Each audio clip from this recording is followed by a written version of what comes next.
తెలంగాణ రాష్ట్రం Cherlapally పారిశ్రామికవాడలోని Vagdevi chemicals lab భారీగా పెద్ద ఎత్తున డ్రగ్స్ లో పట్టుబడిన విషయం తెలిసిందే. అయితే ఈ ఆపరేషన్ కి వెనుక ఉన్న అసలు స్టోరీ ఇప్పుడు వెలుగులోకి వచ్చింది. కొద్ది రోజుల క్రితం డ్రగ్స్ తరలిస్తూ పట్టుబడ్డ ఫాతిమా అనే యువతిని విచారించగా కీలక సమాచారం బయటపడింది. దాంతో మహారాష్ట్ర పోలీసులు స్పెషల్ ఆపరేషన్ ప్రారంభించారు. ఇందులో భాగంగా నెల రోజుల క్రితమే ముంబైకి చెందిన ఒక కానిస్టేబుల్ రోజువారీ కూలీగా వాగ్దేవి ల్యాబ్ లో చేరాడు.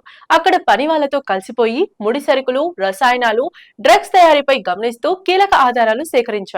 అంతేకాదు ఆ ఆపరేషన్ లో భాగంగా మరికొందరు మహారాష్ట్ర సిబ్బంది కూడా డ్రైవర్లు, కూలీలుగా ఆ ల్యాబ్ లో చేరి నిఘా వేశారు. చివరికి ఆ కంపెనీ నిజంగా డ్రగ్స్ తయారు చేస్తోందని నిర్ధారించుకున్న తర్వాతే అధికారులు ప్లాన్ ప్రకారం సోదాలు నిర్వహించారు.